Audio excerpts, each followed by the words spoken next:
Hi, everyone. Good afternoon, good evening, depending on where you're joining from. Welcome to the Braze Life Interactive session for week 3. This week, we're doing adaptation and mitigation strategies in processing and packaging. And we have some very beautiful personalities to talk to us today about this module. I know most of you must have gone through module 3, but if you have not gone through module 3, it's still an opportunity for you to learn from others and from the facilitators that we have today. But before we go forward, let's quickly establish agenda. But before then, please, as always, if you speak French, please click on the interpretation button and you will see English, French, and mute original audio. Please click on the French and click on mute original audio so that you're not listening to me and listening to French at the same time. Thank you very, very, very much. For agenda, we have the introduction, we have the about AFC, and then we'll be unveiling the top scholars for week 2 today. We also have participant sharing session. We have the speaker's presentation, after which we'll have the portal walkthrough, then the next steps and closing. So quickly, let us introduce ourselves in the chat box. Tell us your name, your country, and your agribusiness. I always like to read this out, but then today is the day where I am sharing my screen as always. I may not be able to read it. Well, please tell us your name, your country, and your agribusiness. For example, my name is Patience Brimo. I'm from Nigeria, and I work as a program officer at AFC. So please feel free to connect with other like-minded entrepreneurs in the chat box, and just to take it a little step further, tell us how you feel about module 3, especially for people that have started all along, that have done module 1, module 2, and then this is module 3, the third week. How do you feel? How has it been all along? Please use an emoji to tell us how you feel. And quickly about African food change makers. I always like that everybody just does this with me. So at African Food Change Makers, we believe that small and medium-sized enterprises are the lifeblood of the food ecosystem in Africa.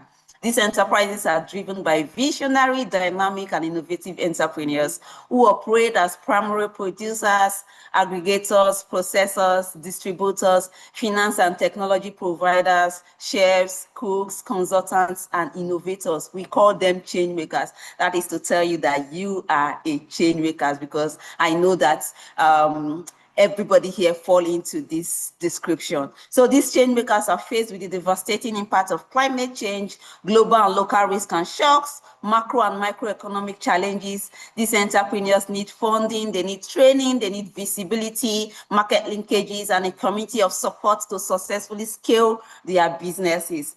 Through the African Food Change Makers Hub will enable African entrepreneurs to start and scale resilient and sustainable agribusinesses that nourish Africa and the world at large. So how we do what we do is by community, by data and opportunities, visibility and recognition, as well as learnings and trainings, just like what we are having on this platform.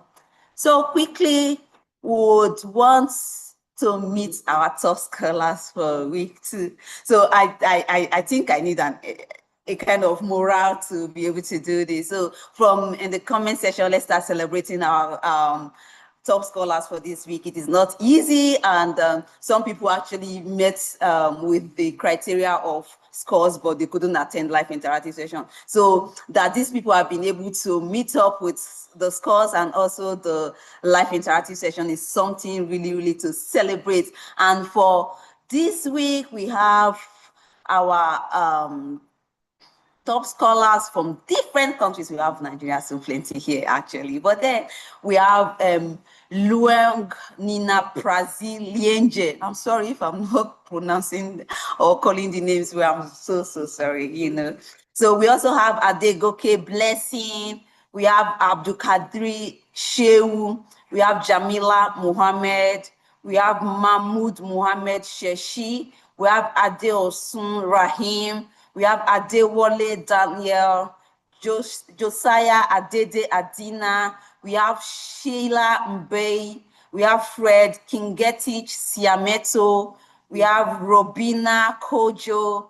Abdurrashid Jibri Sabo, we have Bonginswa Vision Vuba, and Ume Rita Eberechuku. Nigerians and Kenyans decided to contest this week. Congratulations to everyone that came out. Top scholars, congratulations to all of you. We really celebrate your resilience, we celebrate your dedication, and then your commitment to the BRACE cause.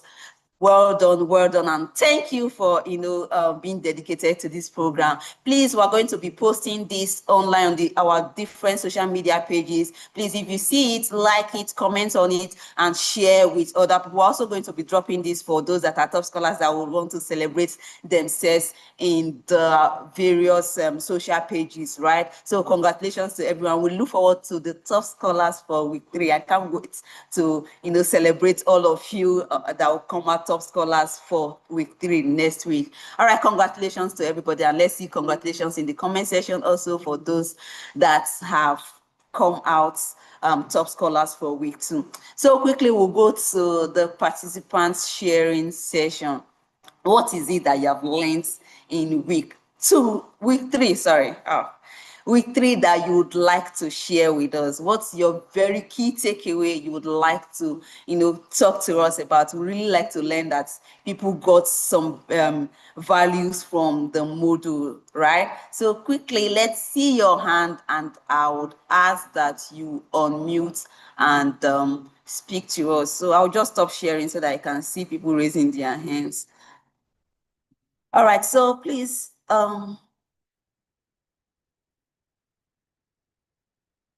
okay. So if you would like to share with us your key takeaway for module 3, please let me see your hand, and then I would ask you to unmute and speak. Is there anyone? Okay, I've seen in the chat box saying congratulations, congratulations, congratulations. Yes, congratulations to everyone that came out top scholars. So is there anyone, please? I'm still waiting before I... All right. I'm not seeing any hand yet. Nobody learned anything from module 3. Or you don't just want to share? Okay, I'm going to wait a while to see if there are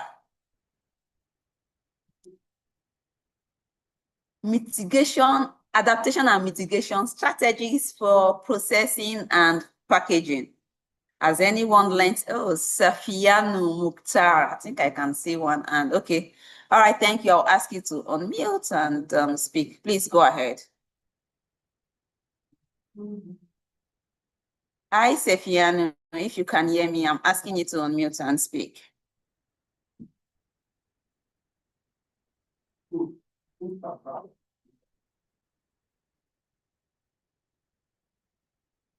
Hi, Safianu. I have asked that you unmute. I don't know if you're not able to unmute, but please, you can drop it in the chat box if you're having any difficulty unmuting. Oh, the hand is even low. Okay. All right. Thank you. Oh, there's another hand. I was going to close it. All right. Since there's another hand, Fatuma, please go ahead and unmute. Oh, I've been trying to unmute, but I assumed it was refusing before. I really learned a lot from the modules, so I would summarize so far because I've completed all of them. I've learned how to really respond to the shocks when they come and also prepare for them. Do different methods applying to prepare for the different climate changes that might have happened. Yeah, plus also I've learned about the carbon. Is it carbon what? I've forgotten the term, but it was really something important that I really learned from this. So entirely, this has been fruitful on my end, and I appreciate for the work done. Thank you. All right, thank you so much, Fatuma. I'll see another and raise Samsung. Like we have always reiterated, it is better for you to come into the live interactive session with your name and your surname, so that if you come out top scholars and we see that your score is 100 over 100 and we come to check the attendance, will be able to know that this is you. But if you put Samsung is not what is in the scores, so we will not be able to guess that it's you. So please change your name to your real name so that we'll be able to get it. So Samsung has left. Bawa Yamusa, please, I'm asking you to unmute and speak. Thank you.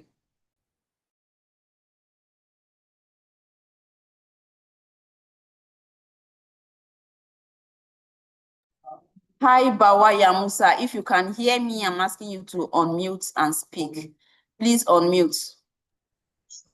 Yeah. Good afternoon. Yeah, good afternoon. Please go ahead. Yeah, I'm very happy to be part of this program. But I want to ask, how do you get your scholars? You get the scholars on the program every week, because the whole models, I've been able to get 90, 80, 70, up to the last one, and they graded me 67.50%. So I don't know how you are getting your distance. You are getting the scholars. Thank you. All right, thank you so much. We'll address this later on. This is the time for sharing your key takeaways from Module 3. It is not the time for question and answer. When we have the Q&A session, I'll try to answer this question that you have raised, right? Thank you so much. Sheila Mbei, one of our top scholars for the week. All right, please unmute and speak, Sheila. Thank you very much, Patience, and the entire African Food Changemakers team. It's quite a pleasure to be on the top scorers and very motivating. So what I had learned today is, or rather this week, is what operational efficiency means. So it is something that a goal that we had put in our organization to improve the operational efficiency by 15%. But while we were putting it, we did not have the concept of how we could be able to improve this. And we always thought it's either buying bigger machines, but after going through the module this week, I realized that operational efficiency can be achieved in the basic levels, including even how we do deliveries. So one thing that I was really impressed about was how you can look at looking at fossil fuels and the burning in that way of climate change can also save you money, so that you go, rather than sending a truck to go get one thing, you can plan your deliveries in such a way that the truck is never empty. So you kind of reduce your pollution in one way and be climate smart. And also in the other way, you're also improving your operation efficiency. So that is what I learned this week on how to translate this to our venture. Thank you. All right, thank you so much. You just proved to us why you are a top scholar for the week. All right, thank you so much. Thanks for sharing. Lastly, please, I will just take this last person and then we'll go to our facilitator. It's our custom not to keep our facilitator waiting. Oladimeji Usman Olalekon, please go ahead.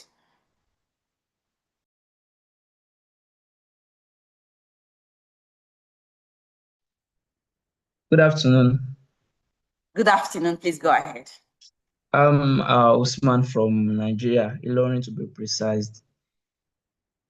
I want to talk about the whole program and what I've learned so far. Are you here? Hello? Yes, please. I can hear you. Please go ahead. I have passion for agriculture, maybe because I was brought up in a village whereby we do agriculture. And sometimes there will be, let me say, productive, and sometimes there will not be, the farm will not be, there will not be much more product to sell like that. Are you with me? Yes, please. Hello? Sometimes I will be wondering, can our weather, what is happening, the climate affect the production of the crop? So, but I don't have the let me say opportunity to study agriculture in school when I went to higher institution. But my passion for agriculture still made me to enroll for a professional program on poultry like that. So that is where I now learned about how climate can affect our agriculture. Climate change can affect agriculture. So I've been looking for a way to still learn more about it. Are you with me? Hello? Oh, Please, I can network. hear you, Oladimeji. So we're actually sharing key takeaways from week 3, and it's important that we just stay on it so that we are able to get something substantial from this. Then thank you so very much for sharing. Thank you so much. I appreciate, or we appreciate that. So for the other answers, I'm sorry we will not be able to take it now. Let's take our facilitator for today, after which we can come back to if there are other points that we all want to share. Thank you so much. So I'll share my screen again to quickly introduce the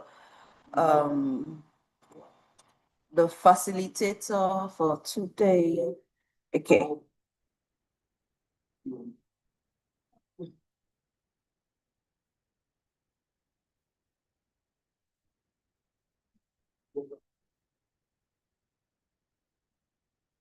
Okay, so for today,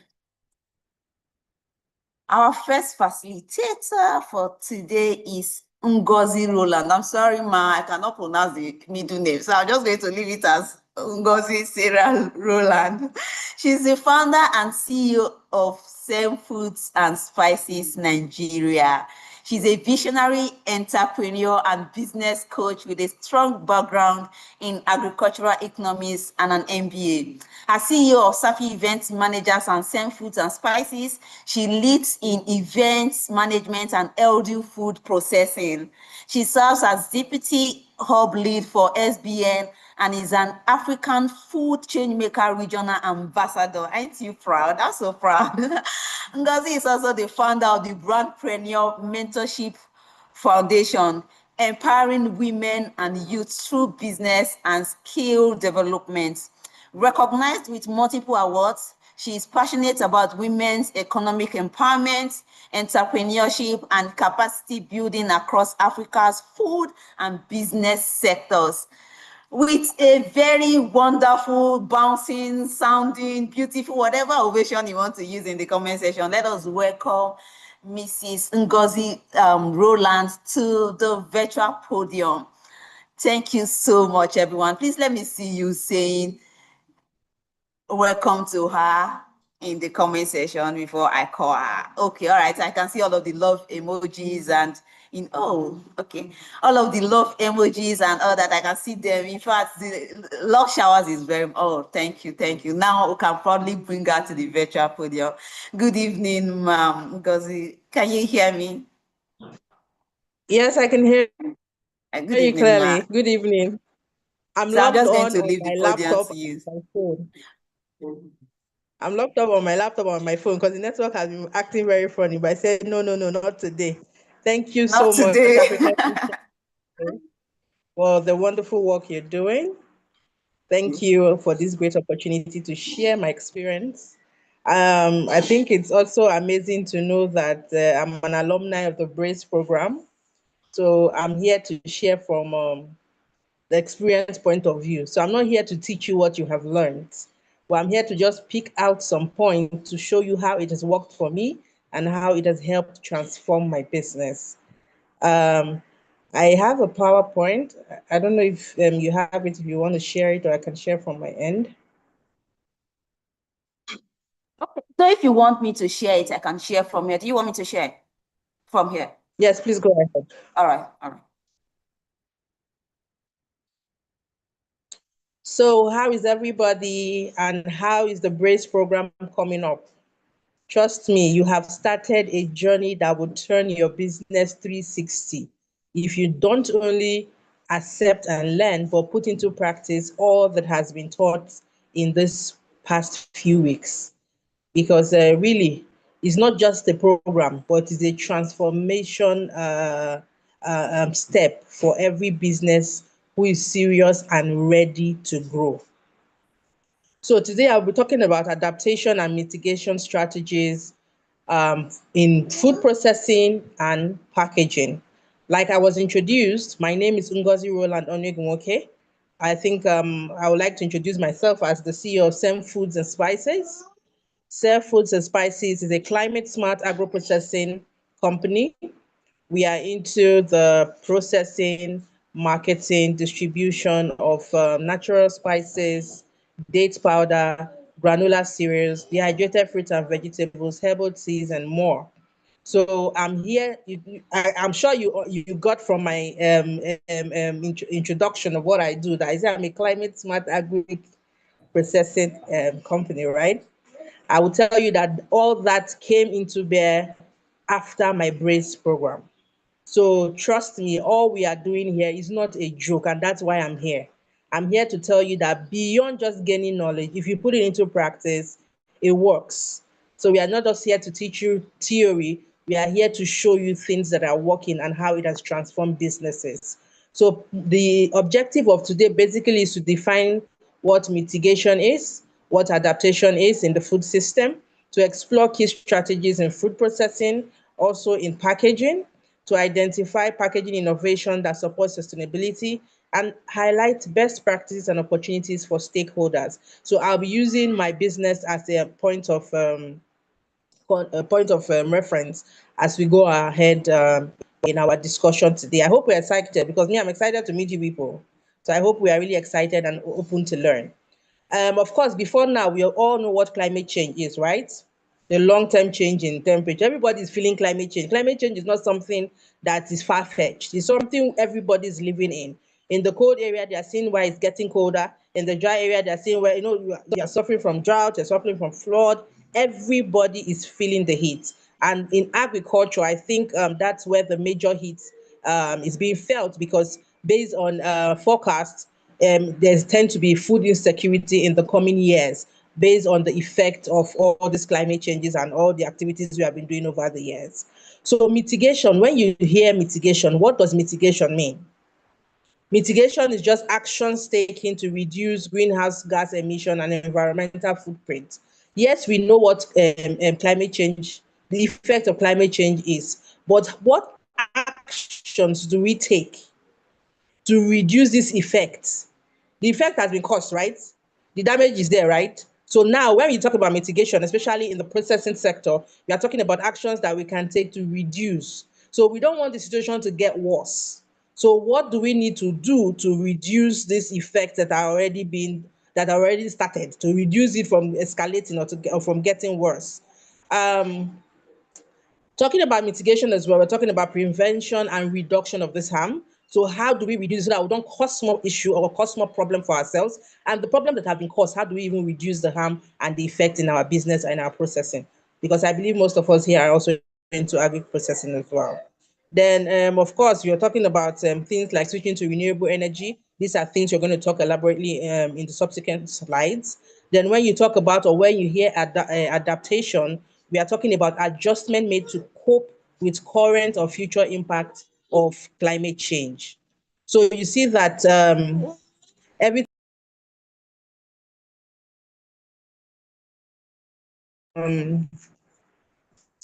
you have to adapt. It has happened. So what do we do so that we don't get more affected than we are already? And what do we do to reduce this effect? Next slide, please. Are we following? If you are following, please let me see your emojis. You can hear me. If you can hear me and you are following, please let me see your emojis. Fantastic. So what are the mitigation strategies in food processing? Food processing basically is a way of transforming something from a state to another state. That's the layman's definition of what food processing is. So we are transforming either a product or a crop into we are transforming a produce into a product, transforming something, if you're adding value, basically, that's what food processing is about. And how do we mitigate? What strategies can we put in place as food processors? You can see some of the pictures there. I told us earlier, I said, I'm going to be talking from my own point of business and how I have been able to adapt or adopt and mitigate my own climate change based on what I learned in Brace. And guess what? Let me chip this in. Do you know the knowledge you have learned in this program or you are learning in this program can position you for amazing things? Using myself as a point of a reference, after the Brace program, funny enough, when I graduated from the university, my project was on climate change. But I think it was, for me, the mentality was more of write and pass, that kind of a thing. You want to write and just pass and just leave the system, until I came in contact with the Brace program. So it was after Brace that I would say I took it seriously, because I went back to my closet and I thought deeply in my field of business, in what I do. How can I mitigate against climate change? What do I need to adapt in my own particular business to make a change or create that change, so that I'm not contributing or increasing my carbon footprint? And after the Brace program, I was equipped with knowledge, great knowledge that helped me gain, collaboration and partnerships. Yes, because when I did earlier on, when I was introducing my company, I said something about climate smart, right? It didn't start overnight. I didn't do it myself, because at times it could be cost effective. It could be so much, the cost could be so much. But in mitigating strategies, to talk about energy efficiency in processing plants, you're talking of adaptation of renewable energy, solar, blah blah blah. But this positioned me to pitch my business to the point that I got an equipment grant from UNDP. I was given 30 solar panels, solar batteries, solar inverter. I was given a 96 tray solar powered dehydrator. You can see some of the pictures there. I was given a solar powered slicing machine, and that automatically converted my factory to a green factory. That wouldn't have been possible without Brace. So you see that in my business, I'm adopting mitigation strategies. So I've now adopted the renewable energy strategy, which is, of course, we are not emitting.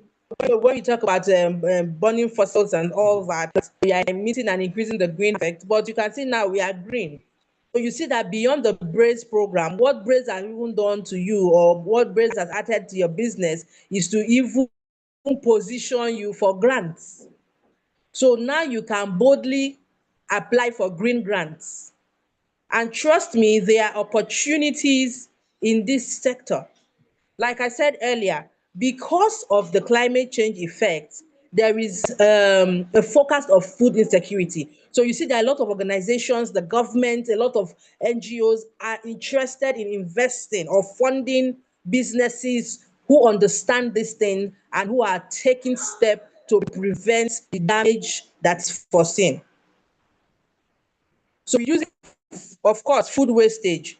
I think most of us go into processing. That should be like one of the major objectives of going into food processing, because 40% of the food produced go into waste because of lack of storage facility or bad storage facility. If you see the amount of produce that go to waste, if you go to, for some of us that reside in the FCT Abuja, you have the opportunity to go to day markets. When you see the amount of waste that come out from there, you will shed tears, and they are saying that in the nearest future there'll be no food. Do you understand? So these are mitigation strategies that we can adopt, that we can the solution that we can create to reduce this food wastage. We can use eco-friendly equipment and automations. Looking at the 96 tray dehydrator, for instance, of course, it's strictly powered by solar, 100% powered by solar. So apart from everything, you see that at the end of the day, it's even in the long run, it reduces your costs. It increases productivity. It encourages sustainability. There is consistency, because now, in my own case, I'm also using my business as a point of reference. Before, I could get major orders, and I'm scared because I don't even know if the normal power facility. In Nigeria, we call it NEPA. We don't know if there's going to be light because you might just be in the process of starting your processing, and then the NEPA shows you that, oh, we are here. Some countries might have the privilege of having constant light supply, but in this region of West Africa, we don't. And that is a major challenge in business. So the ways we can mitigate this are using eco-friendly equipment that do not emit that do not emit fossil into the atmosphere, that do not emit green gases into the atmosphere. Another thing we can do is water recycling and conservation. As much as we can, there's a farm in Benin Republic. I'm trying to remember the name of the farm. There is no waste. Everything is recycled. Everything on the farm is recycled, 100% recycled, no waste whatsoever. When we went there for excursion the first time, I was amazed.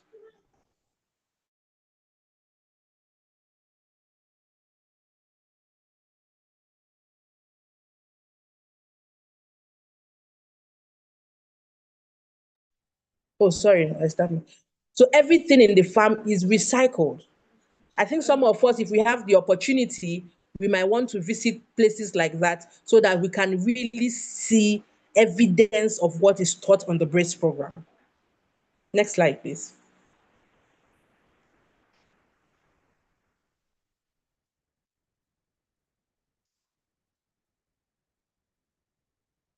Can we hear me? If you can hear me, please give me some emojis. Let me know I'm not speaking to myself. Okay. Yes, So I can hear you. Oh, fantastic. So adaptation strategies in food processing, we are talking of diversifying raw material sources to reduce risk. You know, you of course, usually you have just one source. You want to diversify so that when you have others, you can be able to satisfy the others so that you don't shoot yourself in the leg. Other ways we can adapt is, of course, using climate smart sourcing. We source for farmers who use drought resistant crops or those who use crops that have some adaptation strategy so that they are available both in season and out of season. Other things are building flexible supply chains, introduction of cold chain system to withstand temperature extremes. I think there was this, there's this, I can't remember the business. I can't remember the name of their business. They started this cold chain transportation system, which is powered by energy cars. Yeah, the vehicles, they are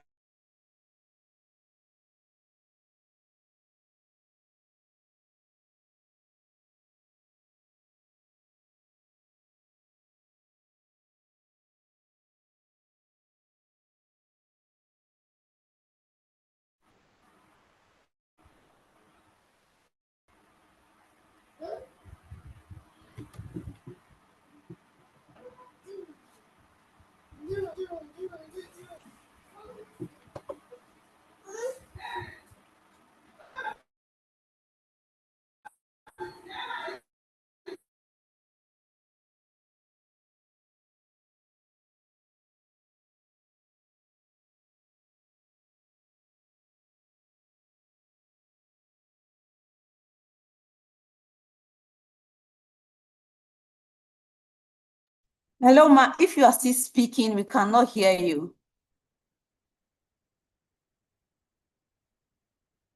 Hello. sorry, can you unmute me on the other devices? Oh, It's okay, saying that okay. the host can. Okay.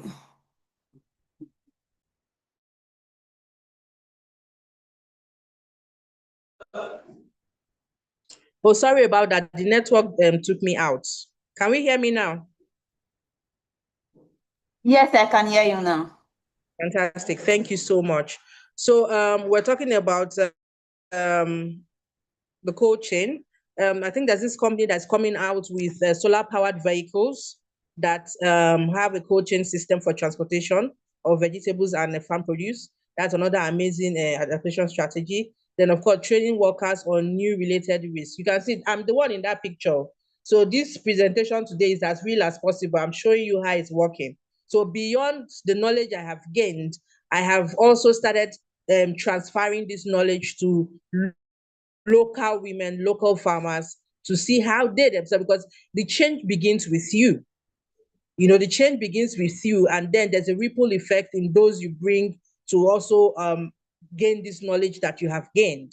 So training workers on new climate-related risk, telling them making them understand what the climate change is all about, and how we can build resilience against it and become like ambassadors to creating that change we desire in terms of the effect of climate change. Next slide, please.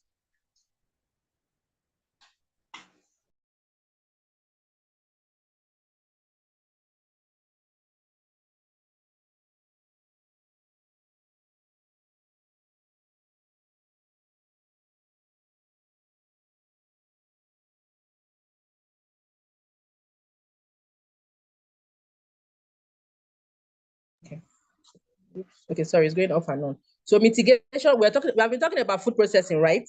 So now beyond the process, okay, we have processed these things. How do we now package it? We can use biodegradable and recyclable packaging materials. There are some materials that are recyclable. These things are also ways that we could, mitigate against effects of the climate change. We'll talk about lightweight packaging to reduce transport emissions. We talk about innovations like edible films. There are some. In fact, I was amazed when I discovered that some of the paper that are used within Apple also are edible. I honestly, I didn't know about that initially. Then of course, efficient packaging designs to reduce waste. All these are ways we can, reduce the effects and the things that climate change are bringing to us, whether we like it or not. Next slide, please.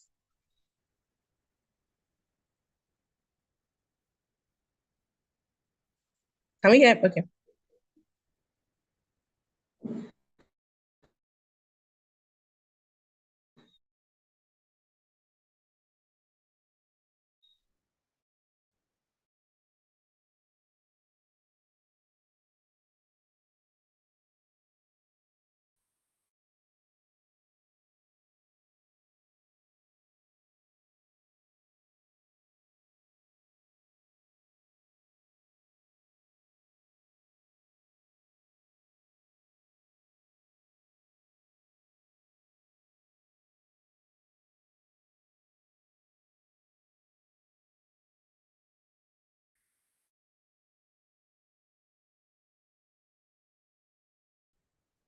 Then when you talk about the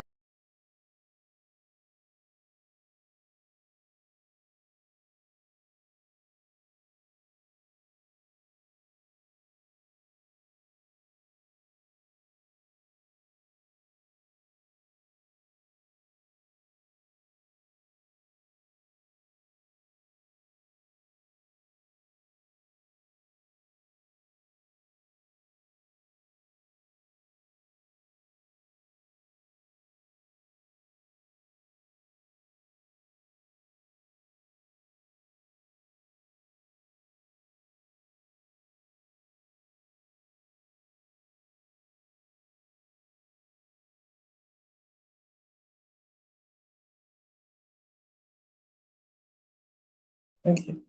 Why? Why, mommy? Stop. Why, mommy? Why? Sorry, it's going off and on. I was about sending a message to unmute.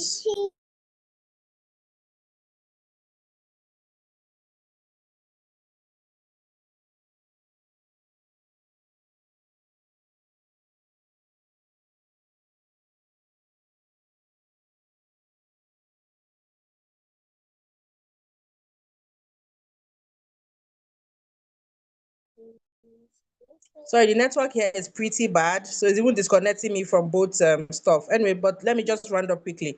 We talk about smart packaging. There's some packaging that you can choose that are, help control the moisture in your product and all that. So localized packaging, of course, we want to encourage more of local productions in terms of recycling what we have to get what we need that can also help preserve what we are taking out of the market. Next slide, please.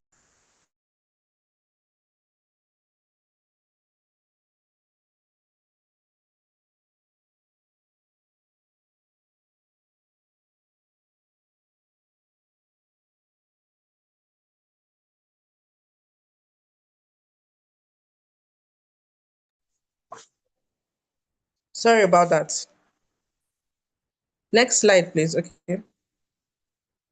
So we can use packages that can not only preserve what we have inside, but can help manage moisture, can help, of course, create resistance against heat, and against environmental factors that could normally lead to the spoilage of whatever it is we have processed, and that can also help reduce the shelf life usually.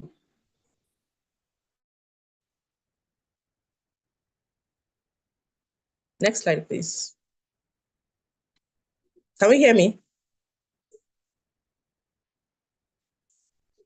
Yes, ma'am. Okay. Please, can you hear me? Can you Okay. see? Okay, so please, Yes, I can. I'm sorry to cut you. I just got to understand that the French interpretation is not ongoing. Please, Ramat, if you're on the call, please leave the call and come back. Then we can activate the interpretation so that you can start interpreting to the French speakers. Mangozi, sorry, ma. I needed to just make that announcement. Sorry, ma. Please, So do I need continue. to go back? Okay, I should just continue. Okay. Yes, So please. I'm talking about case studies of companies and people who are mitigating and adapting even in the food processing sector and in the packaging sector. One of the popular companies are the Coca-Cola. Of course, all of us, everybody knows Coca-Cola, right? You drink Fanta, you drink Coke, you take Everwater and stuff like that. So you see that they've shifted to plant-based bottles. So in doing this, they have adopted, of course, recyclable packaging tools to also reduce, because you see that most of the problem we have, especially using Nigeria as a case study, you find out that most of our drainages are blocked with a lot of plastics and stuff, you know. So you see these companies like Nestle as well, they're investing in recyclable paper packaging, you know, and of course I put my company there. Like I said, I'm using myself as a point of reference as well. So we have also adapted solar energy and solar powered equipment for food processing to reduce our carbon print as well. Next slide, please.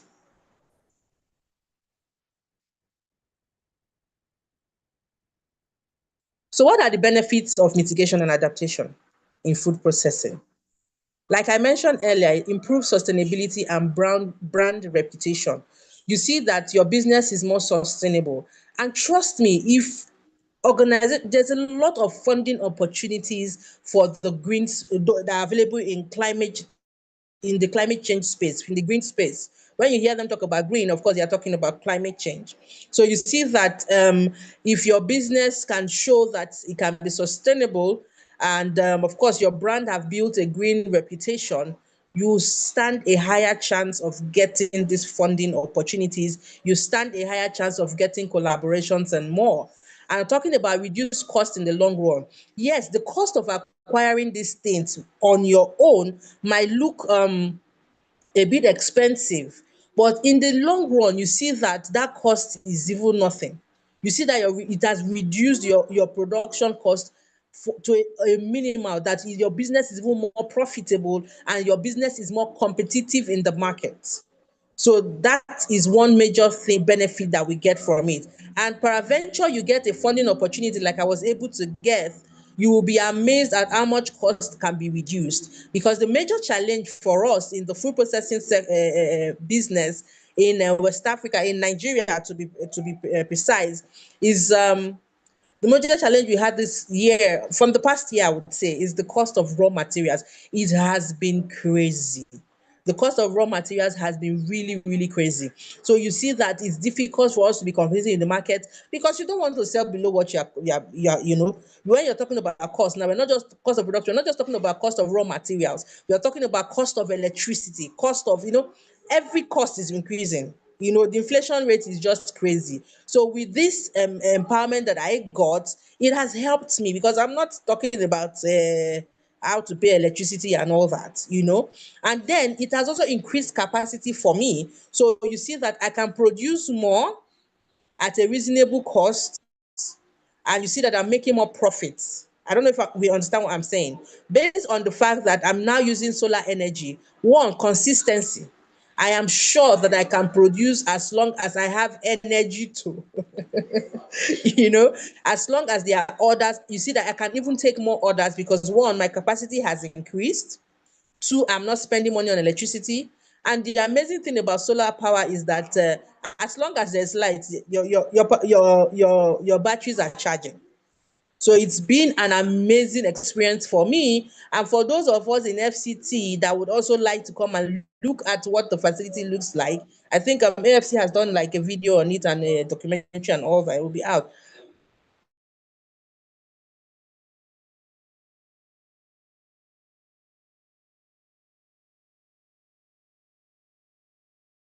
You know, better food safety and shelf life, because these things can now be done. Because usually to be honest with you, what we used to do was, because we weren't sure of the consistency of electricity, at times, to ensure that the processing is done completely, you might see us using a higher temperature than should. You know, every ingredient, every crop has a particular temperature it must be dehydrated, for instance. So when you are altering that temperature, you are actually reducing the nutrients of those plants or crops. So now we can comfortably say, oh, for instance, I have to dehydrate tomatoes, and I will not do it more than 70 degrees Celsius, because I know that there's a consistent power supply, which is the solar. So I am not in a hurry. I am not afraid.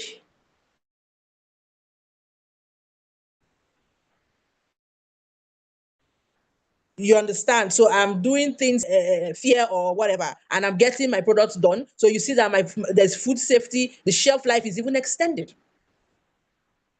Then it also increases resilience to climate shock, which is why all of us are here. So it's really, really an amazing thing for us. Like I said, beyond gaining knowledge, if you can put everything you have learned in practice.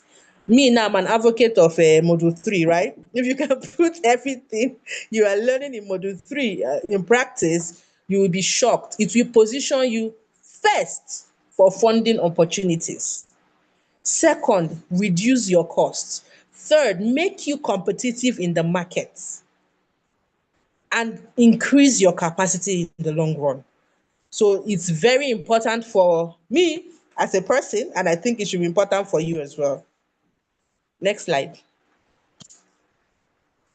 I hope I have been able to convince us that this program is not just one of those programs that you just come and when you end it, you close your books. You say, after all, you've been top scorer for this week. So I was top scorer for a lot of my modules, so, because it was interesting. It opened my eyes, honestly, to a lot of things I didn't know. So I want us to unlearn to learn. Don't come with a mindset that I already know these things. So what are they teaching? There's nothing new. I've learned it somewhere. Trust me, it works and there are benefits. With these few points of mine, I hope I've been able to convince us that the BRACE program is beyond just knowledge giving. It should be implemented. And trust me, you'll be one of those celebrated in Nigeria, in West Africa, and in the world. Thank you so much. Thank you so much, Ma. Thank you so much. A lot of emojis are coming, clapping and, saying bravo and all that. Thank you so much. And for me, this is more like an encouragement. This is more like holding our hands, like practically to say that this thing is really possible and I am a living example to it. Like, this is one of the sessions that, is really inspiring to me, because this is someone that has passed through this. It is not like, oh, the experts, the trainers and all of that. This is someone that have gone through these modules and saying that, oh, it works and these are the proofs that I have for it. And for me, it's really, really motivating, right? Thank you so much, Ngozi. Thank you so much. Thank you. So we'll quickly take questions. Now that you have the opportunity to speak with the facilitator, raise your hand, because I'll count all the hands that are raised, and these are the only people that will ask questions. After counting the hands and you come back to raise your hand, I will not call you. So it is better to raise your hand now. Raise your hand now, and you'll be counted among the people that will ask questions. I'm going to shout going, and it will be gone.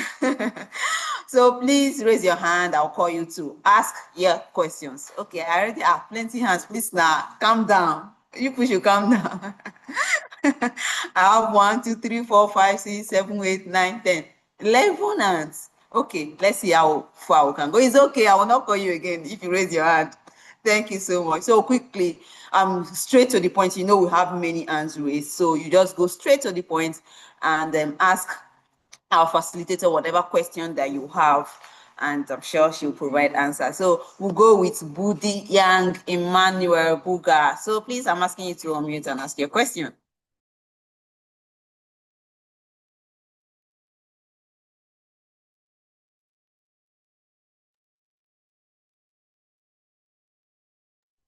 Emmanuel, if you are speaking, we cannot hear you.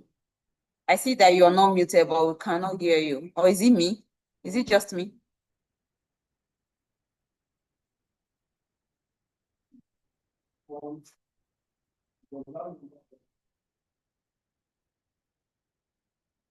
I cannot hear you, Budi Yang Emmanuel.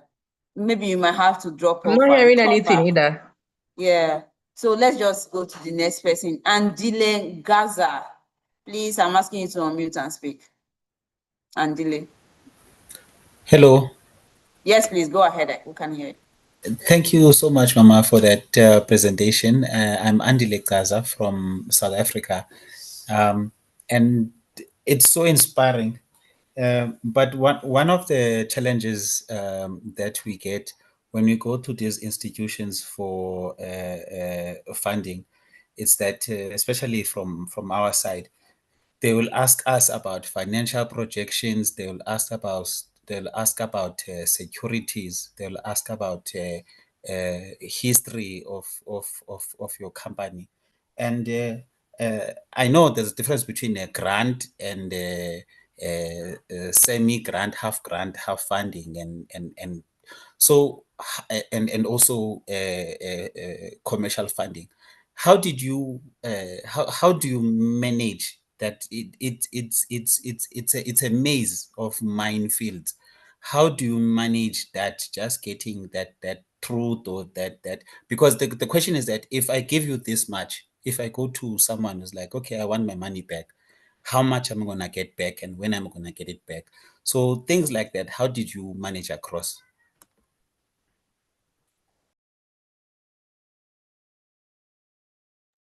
Okay, I should answer them individually, yeah? Or maybe we should take them together. If you can, probably we can just note them and take all the questions and you answer at once. Is that okay? Okay. Or you would like to answer individually? Well, let me answer individually so that I don't get to forget anyone. Oh, okay, it's fine. It's So fine, talking please. about funding, what I really encourage micro and small businesses is the full grants. I encourage them to apply for grants. But the truth about it is, before you apply for grants, it is very important for you to keep your records. Record keeping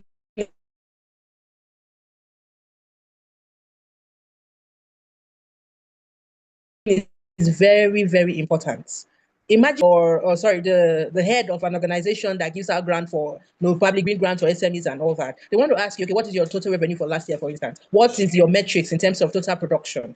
These are major important information that they need to have. But what I also encourage MSMEs is that for every 10 no's you get, you will get a 1 yes. So the fact that an organization or a couple of organizations has said no to your application doesn't mean you should stop. Building resilience is not just about climate change, it's about you building resilience in your business as well. So there are opportunities online.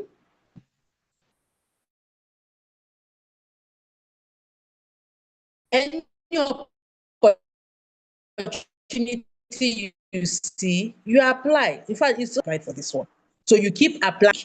But talking about equity funding, there are people that will want to fund you to get a particular percentage in your business. Then talking about loans, for me, I always advise, especially in this trying time of the economy, I always advise people to, except you have the capacity to pay back. You are certain you have the capacity to pay back, and all these are dependent on the record you keep. If not, I always advise people to pedal down on loans and focus more on grants.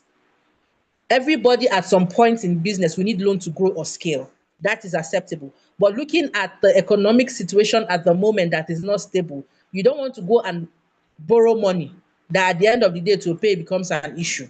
But what I am saying is that for you to be doing a BRACE program, for you to be doing something that is in climate change, there are millions of organizations that are giving out free grants because of the focus of food insecurity.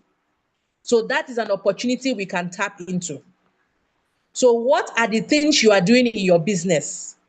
Are there things that you can state out? You go to an organization, you're speaking, you're telling them that, oh, for instance, I cultivate drought-resistant crops. You know, you are not just going to any organization, but you are going to an organization. You must do a research before you go and seek for funding in all these places. What are they looking out for? Are they interested in people who are producing climate resilient crops?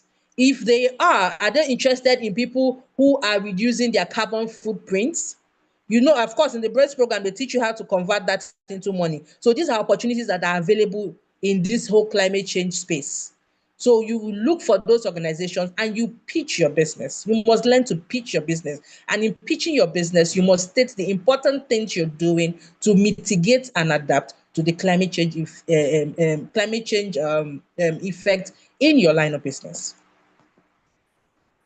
All right, thank you so much. Thank you so much. I see a lot of emojis, clapping and all that. Thank you so much. So we have so many hands, so we'll run as fast as possible.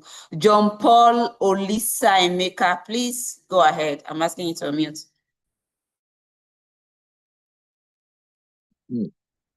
Hello. Good afternoon, everyone. Yes, please. Go ahead. Okay. My name is John Paul Olisa Emeka. I'm founder of Johnson Paul Fishery and LD Agro Farm, located in Gwawada, Abuja, Nigeria. For the session today on adaptation and mitigation in food processing.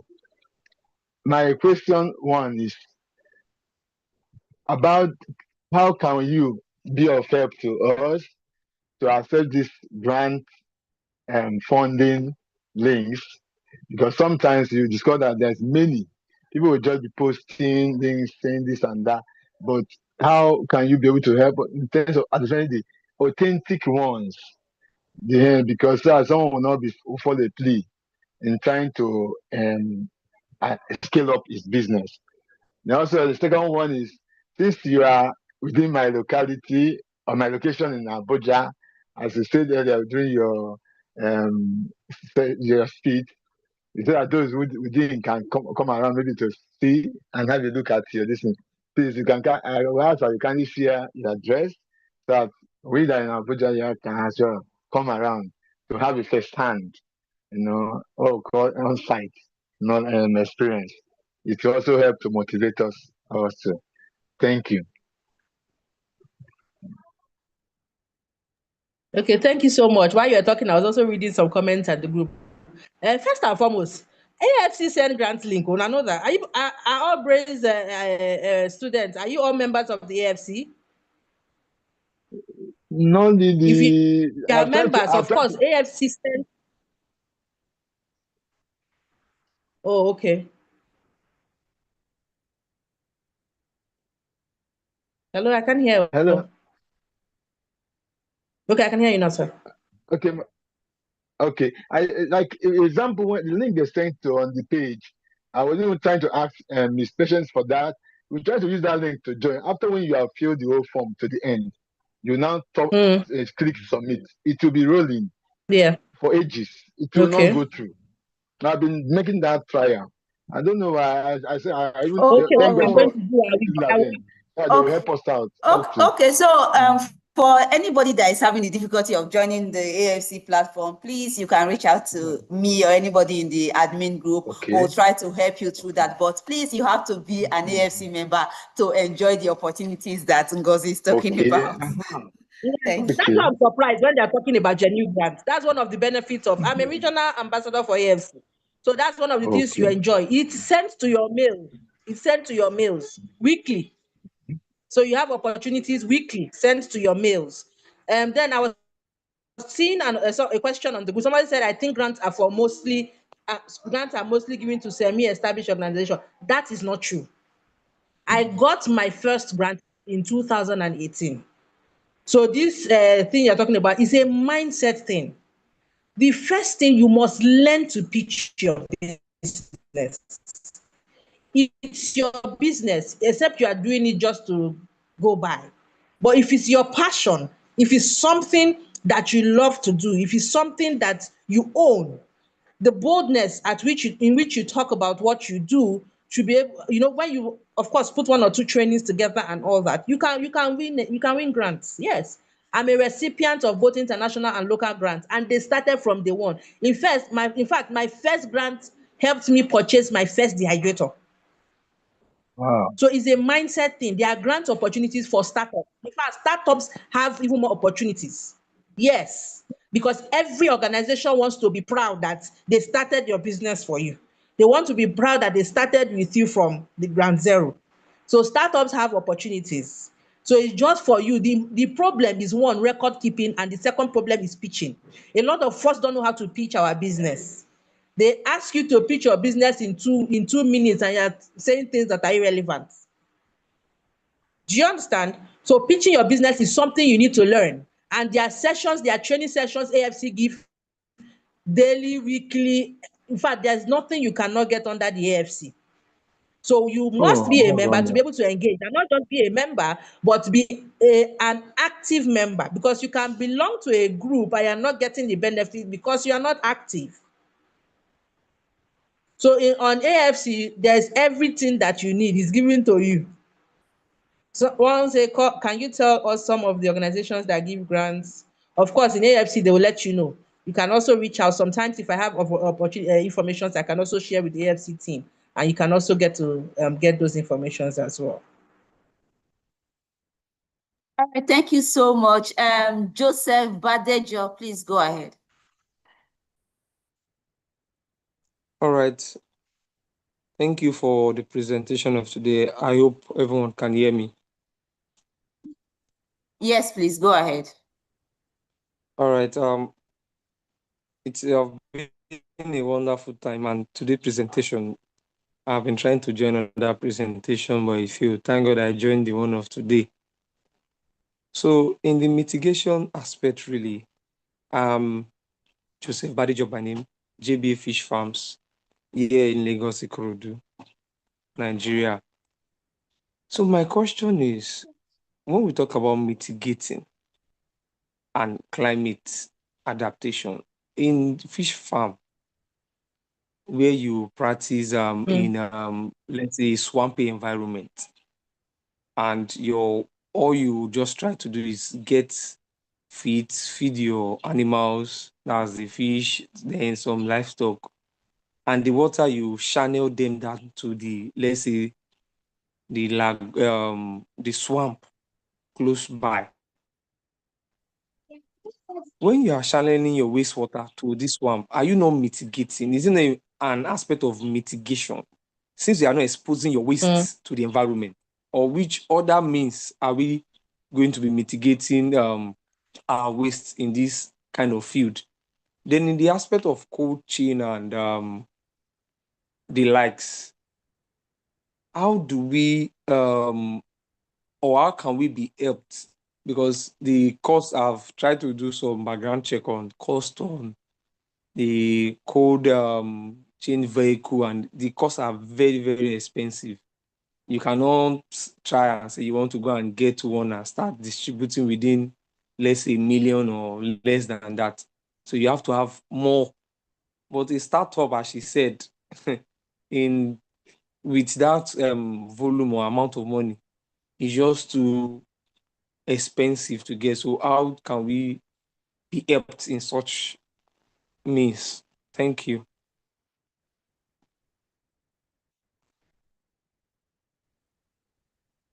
Anyway, talking about the fish farm is okay. Thank you so much. I'm sorry, I just remember the question the other person asked. I'm located in Guarimpa. I forgot to mention that. Okay, I'm talking about fish farm. I think that should be under mitigation for crop production. But let me give my 1 cent. The fish water, right, that is coming out from the pond, you are putting it back into the lagoon, right? Mr. Joseph, can you hear me? Yes, yes. Hello? You're Yes, sending it I back can to the hear you. I lagoon. said yes. The Is swamp. it It's a treated? swamp. Sorry? It's a swamp environment. So putting back the water in the swamp is a swampy environment. So the land there is not even hardy that you can even try to have a vegetable farm or a crop farming. Okay. But do you know that the water from that farm now can be used to produce crops? It can act like fertilizers for crops. So in mitigation, that's where we're talking about recycling, reducing water wastage, for instance, talking about probably those who are doing farm raised fish or fishes, So that water that you remove from the pond, what other thing can it do? What other thing can it do? For me, I'm an Igbo woman, so when I'm talking of other things that can be used for, I'm talking about in terms of naira and kobo. So what other thing can that water be used for to generate more income for your farm? Do you understand? So that Yes, I while you are understand. generating another, so you are generating more income for your farm, and at the same time, there's really no wastage. So you're not, for instance, if you do crop production, you might need to integrate some other forms of agriculture for you to really be mitigating. In terms of probably you say, okay, let me cultivate some ugu in the space around the pond or whatever. So this water is now used, you're not buying fertilizer, you are not buying urea and all that. So the nutrients contained in that water, as long as you're sure, I'm not into fish farming, so I don't really know if I'm making a wrong, this you can call me to order. If that water is safe, but I want to believe that it contains some nutrients that can be used to produce crops. So you see that when you now convert it into crop production, and it's not like crop production on a large scale because that is not your focus. But around the ponds or around the swamp, you might just decide that there are some small spaces, you want to just throw one or two things there. It might even be for personal consumption. So, but once that water is being recycled, instead of wasting it back to the swamp or to the soil, can't it be used to generate more revenue for your business? And then talking about the cold chain, that is why you need grants. You cannot do anything. See, you see this whole, I'm being as real as I can be. I'm not here to give you theory. I'm telling you what is working, what is happening. A lot of people you see making noise on Instagram, shouting all over the place, sold out this and that. Most of them are not doing business with their money. So if you don't have an idea of applying for grant, better think about it now. Because a lot of people are making money. So let every grant you apply for or get be targeted at something. I told you my first grant got me my first ever dehydrator. Bingo. Do you understand? So every grant I Yes. have, there's one I just got recently this month. I just got it this month, and it's an international grant. It has, in fact, what I'm going to use the grant for, I've decided it. So for everything I want to acquire in my business that I cannot afford to do it with my total revenue or the profit I make from my business, I put my eye on a grant that can help me achieve that. Are you understanding me? So I need Yes, something I'm for with my you. business so that that thing I get can even give me more. You see, when I talked about this solar stuffs I got, I did not just get them because I just wanted to get them. Yes, I needed them for my business, but that now positions me for even a bigger grant. So we must be strategic if we must scale. So if you need that cold chain, you target a grant or you apply for grants that will help you get that cold chain storage so that you can now apply for a bigger grant using that code, because by the time you get that the storage system, you can now even apply for a bigger grant based on the fact that that is an evidence that you are indeed applying mitigation and adaptation strategies in your fish farm business. Am I making sense? Yes, you are. Do you understand? So you can start Yes, I do. small. That my first grant I'm telling you of was 300,000. So you can start looking at grant because you need it for your business. If you must reduce your carbon footprint. You need it for your business if you must scale, if you must really be a green fish production farm. So that should be your target. Even if you apply for grants that cannot get you that figure, look for how you can apply for multiple.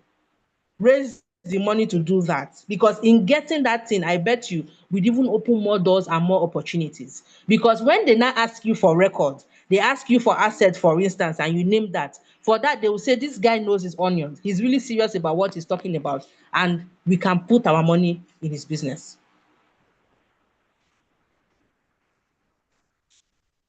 All right, thank you so Am I much. confused?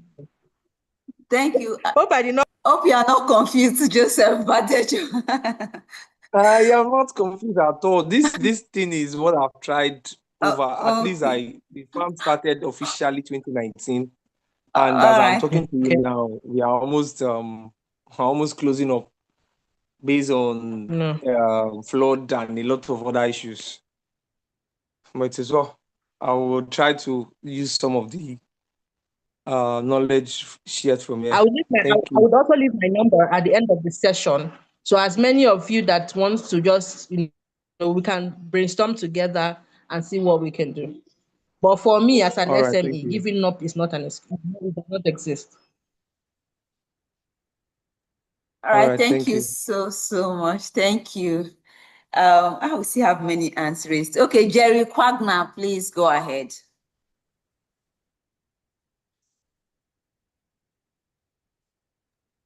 Jerry Quagner, if you are there, I'm asking you to unmute and speak. Okay, good afternoon. Good afternoon, please go ahead. Good evening, everyone. Okay, first I want to appreciate the presenter. Her presentation really shows she's on ground. It's very informative and insightful. I'm happy to be part of this wonderful presentation. Thank you, ma. I'm Jerry Kwanan, the CEO of Kwanzi Agro Farms, Benue State, Nigeria. I'm also into farming and processing of rice and corn flour, vitamin A fortified corn flour. So basically what I want to ask is concerning this climate smart packaging with sensor to monitor freshness. I want to ask directly, how does that apply to my business directly? Packaging of rice and corn flour.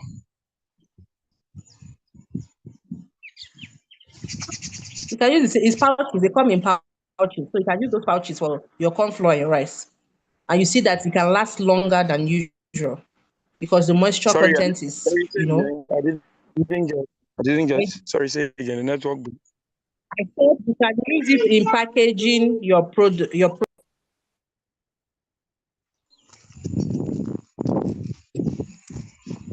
can use it in packaging. It controls the moisture.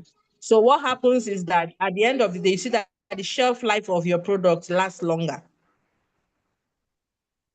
Your corn flour, when you finish grinding the corn flour, you can put it inside and package. Just normal packaging stuff, yeah. Okay, but how do you now check it? I was thinking maybe it's a kind of sensor where maybe it's programmed, or it's just a package that you drop into the packaging material.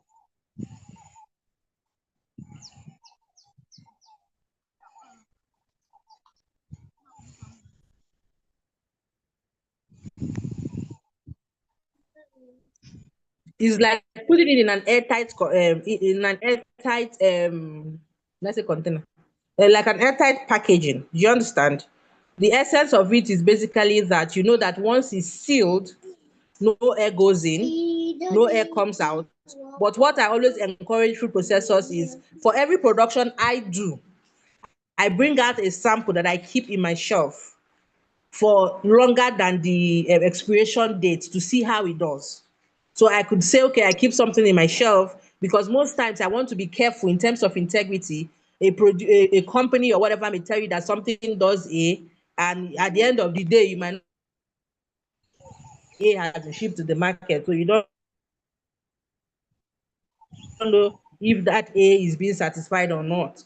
So when you bring out you see the difference with your old packaging, or I like to always prove to be sure of things myself. Exactly. Do you understand? Thank you, ma. Yes, I'd like to Yeah. be sure of things. So always bring out a sample of those things, keep it in your shelf and keep monitoring. All right, thank you so much. Thank you, Jerry. Thank you, Ngozi. Kalipa Pelokazi, please go ahead. I hope I didn't murder your name. No, it's okay. Thank you, Okay. Patience. Good afternoon, everyone. Thank you so much to the speaker for the informative session. I wanted to ask around insurance. Is your company insured? And also, as you keep increasing as you keep getting more assets, how does that work with insurance? And also, at which stage is it best to acquire insurance for your business? Thank you. Insurance is very important. I think that is one of the things that COVID-19 taught us for different steps in business. You can, in fact, in every stage in your business, you can insure it. You might just decide to opt or as increase your package as you go, as you gain more assets. But we Africans, or I would say we West Africans, let me use the word we Nigerians, because I'm not so certain about other people's mentality. But we look at insurance as a waste of money because we feel like, oh, what can really go wrong, you know? But a lot can go wrong. So yes, insurance is a must. And there are different insurance packages for different level and different stages in your business. All right, thank you so much. Thank you. Chidima Oyoyo, please go ahead.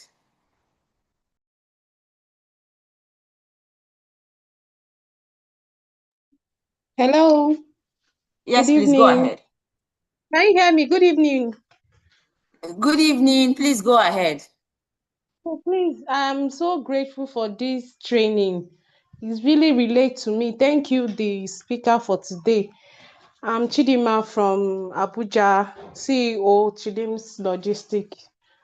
So please, I am into supply of food spices. So when the moderator was really talking about food spice, I was like, this actually relates to me. Because I'm not producing, I'm just a supplier. I'm also into poultry, but supplying of spices is what I do. So I have a question. How do she relate the production of food spices with the climate? How does it really relate in production? I just wanted that kind of synergy between production, processing of food spices, and the climate change. Then second question, please, I wanted to ask, this one is official, it's not about the training. The questions that we answer during the models, can we have access to the answers, or we don't just have access to the answers? When you fail it, you don't really know the answer to the question. So these are my two questions. Thank you. All right, thank you. So we'll allow Ngozi answer your first question, then we'll treat the second question later. Please. That's what I'll be saying now. How does I told you in my introduction, I said part of what we do spices. So production of spices is everything I've said. Solar power to reduce our carbon footprints. We now use energy efficient equipment.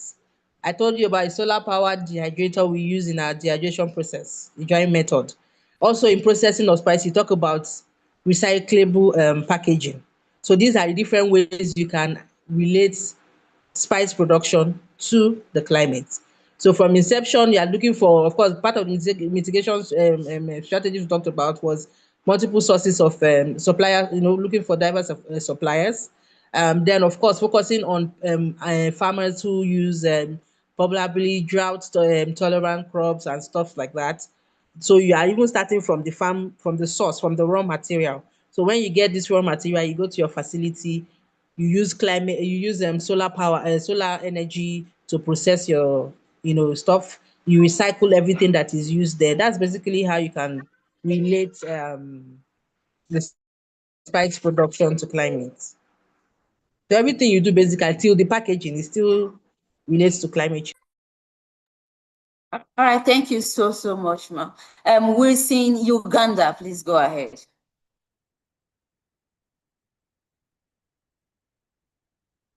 We'll see in Uganda. If you can hear me, I'm asking you to unmute. Okay, thank you so much. Am I being heard here? Yes, you're audible. Yeah, I'm Wilson calling from Uganda. I deal in apiary and fruit farming. When Madame Ngonzo was presenting, she talked about a few things that I wanted to ask. Mine are just inquiries. How does plant-based bottles look like? Well, she talked about Coca-Cola shifting to plant-based bottles. How can I, for example, maybe use these ones in my honey packaging? Then she also talked about water recycling and conservation.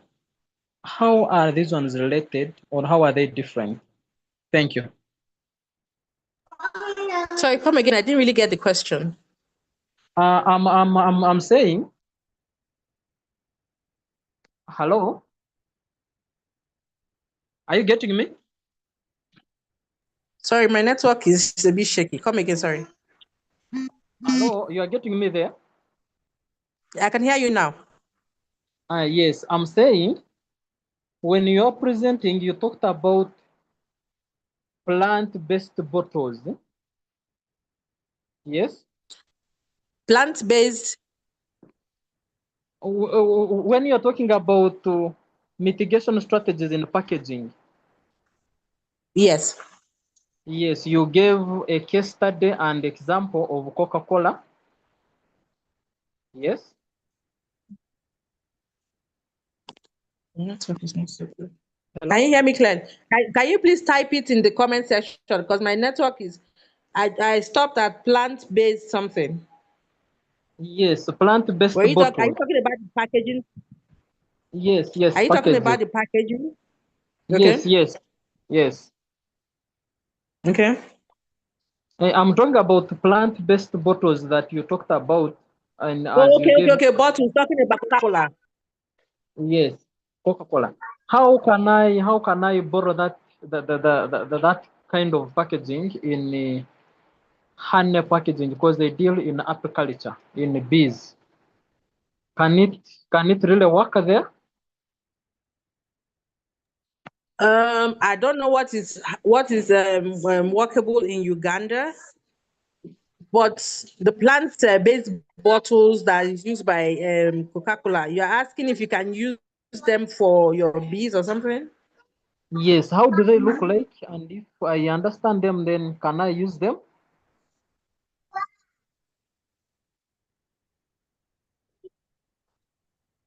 I really don't know, because they use them for drinks. So I don't know if that can also apply to your products. So these are things that you might need to want to research. Okay. It's okay. All right, thank you so much. So Tobias, okay, and then we have the last hand raised, HP. HP, please, what's your real name? Tobias, okay, please unmute and speak.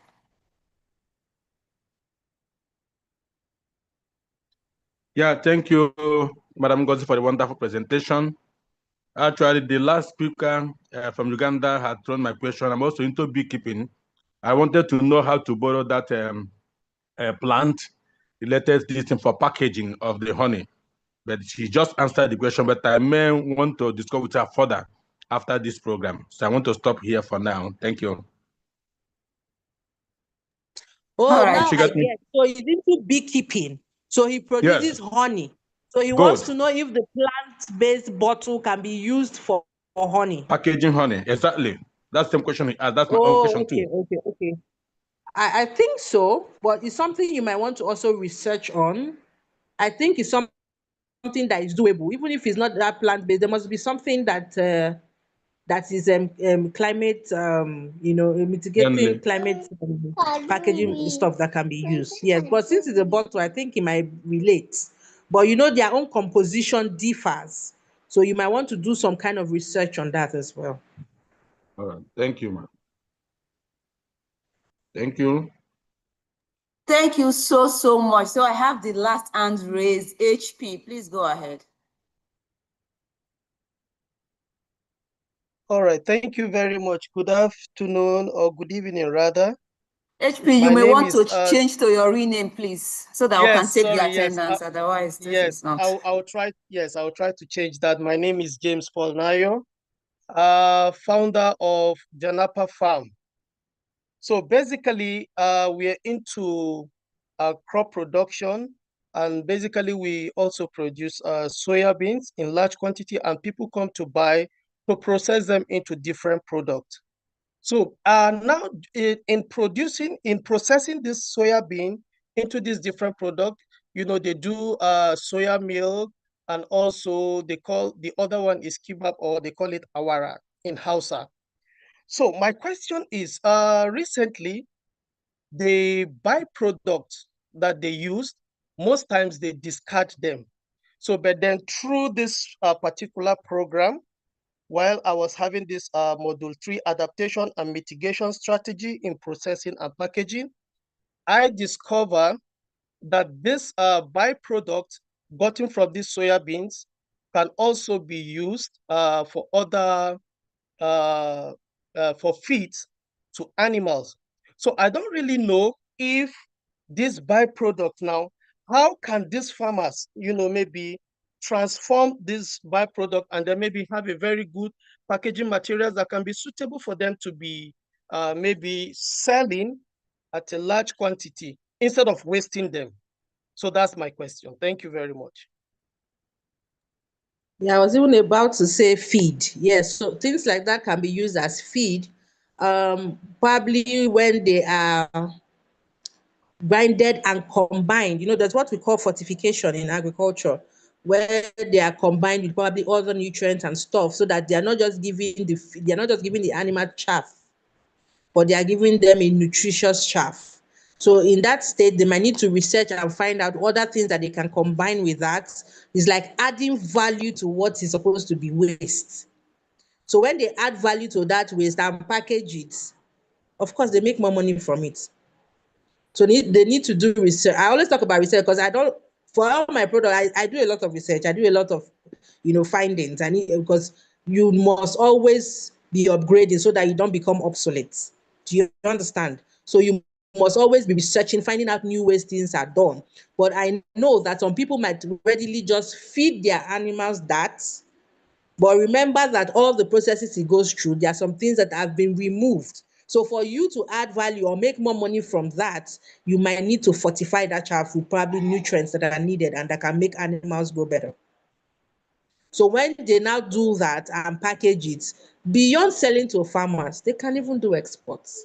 How many of us are really thinking about export in our business? That is where the real money is. All right, thank you so much, Cuthbert. Firi, I'm sorry we cannot call you. Just raise your hand now. We have had Ngozi answer more than 12 questions here, and a lot of questions she's answering in the comment section as well. So please, you can just type that into the comment section. I'm sure she will see it and she will respond to it. Ngozi, do you want us to call you? All right.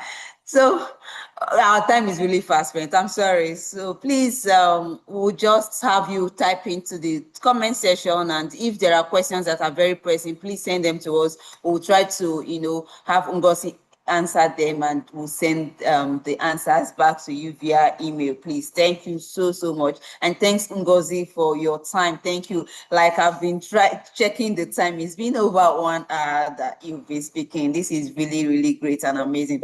Thank you so much, ma. Thank you. So before we let Ngozi go, quickly type your question in the comment section, and let's quickly put on our videos. Okay, my video is not on.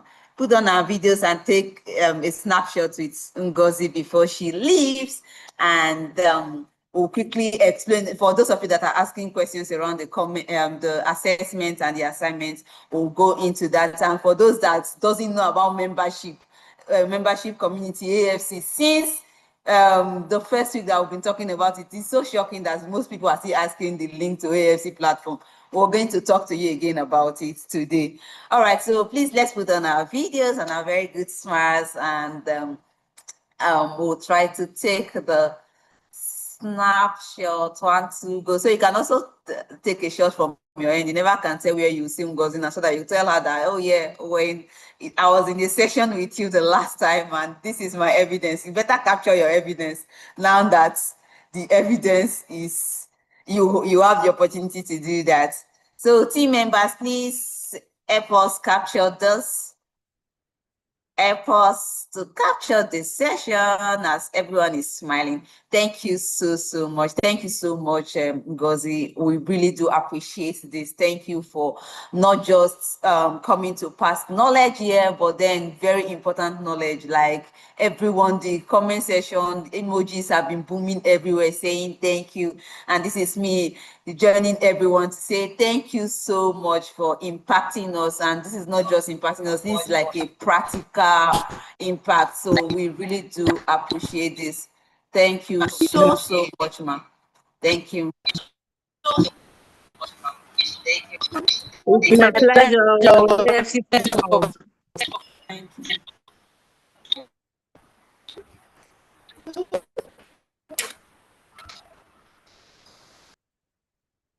All right, so quickly, I'll just put up my slide again, and let's quickly okay, before the slide come up, someone actually asked about the answers for the assessment and all of that. If there's any assessment you think that you need to see what the answer is and all of that, please send it to us, we'll check and all that, because the system automatically grades you and all of that.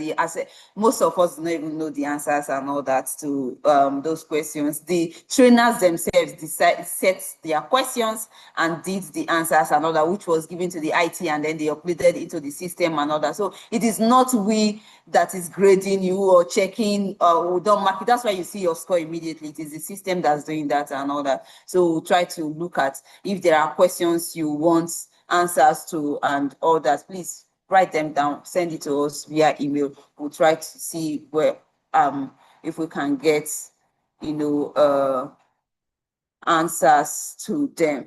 So thank you very much, everyone. But so I'll share my screen again. I'll allow the membership team at African Food Changemakers come to talk to us about the AFC membership community, because it looks like it's really shocking that most people were asking about the AFC community, and that is actually one of the things that we talk about every week on this platform. But it's really, I don't know what it is, right, that most people do not know about it. So I'll call on the membership officer at African Food Changemakers to talk to us about the membership community at AFC. So Nosa, are you there? Hi, Nosa. Can you hear me? Hi, Patience. Please confirm that can hear me. Yes, please, I'm I here. can hear you. Okay, I apologize. I may not be able to put on my video because of network. It's okay. Please go ahead. You So can see the thank you screen, so right? much, Patience. And definitely, yes. So I'm also using this opportunity to welcome our base participants. If I'm to be corrected, this is like the second live interactive session after the onboarding. And just like the speaker said, has been the base program, one of the programs AFC gives to our community members. I can't see your slide. Okay, thank you. So for those who are part of the community already, please indicate in the chat box that you are change makers. And for non-members, this is the right time for you to be part of the community. You kindly use the link that has been dropped in the chat box to join the AFC community. What we do at AFC is straightforward. We link our entrepreneurs with access to opportunities to help them scale their businesses. We also prepare our entrepreneurs to enter new and existing African and global markets. We do this by organizing programs, events, exhibitions, and all kinds of mediums that are for our members to help spotlight them. We have a designated access to opportunities. During the break session, I heard some people speaking to the speaker or asking the speaker that they're looking for access to opportunities, funding opportunities. All these are created for our members on our platform. So at AFC, we have a designated opportunities page where our members can access funding opportunities, event opportunities, capacity building opportunities, and even data resources to help them get informed about the business cycle and also how they can leverage these opportunities to boost their business. We have a designated marketplace where our members can upload their products to be spotlighted and also to get leads for their businesses and product as well. So on our marketplace, all you need to do is to upload the products, put the right description, put the right price tag, put the right link for people to access your business product as well. Once all this has been done, it's our marketplace visible to anyone who visits our website. We also have a changing narrative where we have a comms department help our entrepreneurs by spotlighting them, creating articles, creating podcasts, feature our entrepreneurs in live sessions for us to create that visibility for our entrepreneurs. All these and more are what we give to our entrepreneurs who are part of the AFC community. And currently we have over 8,000 members from 49 African countries and are looking to expand more and also to continue increasing our reach across the globe. I've spoken about how we help our entrepreneurs to benefit from opportunities. The next slide will speak to how non-members on this call can be part of the community. It's way easy to be part of the AFC community. All you need to do is to be following AFC on our social media platform and even navigate to our website on a daily basis to see the initiatives that we give to our entrepreneurs. So if you can kindly move on to the next slide, I would like to speak to how non-members can be part of the community. Yes, if you are not part of the community, kindly use the link that's been dropped by my colleague in the chat box.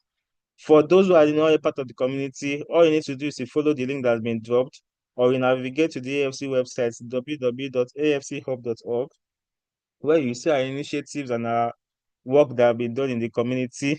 And you need to click on join the community icon for you to be able to navigate to the registration page. Once you land on the registration page, you'll be asked or be required to answer some questions about your agribusiness profile or your profile information as well. Please ensure that all the information that you impute during your registration are accurate and precise. And do not forget to click on the submit button at the end of your registration page.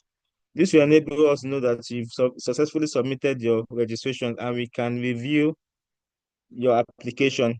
Ideally, review process from our end takes 24 to 48 hours for you to review your applications. And when we do that, you will receive a confirmation email and also a verification email to let you know that you can have direct access to your membership dashboard.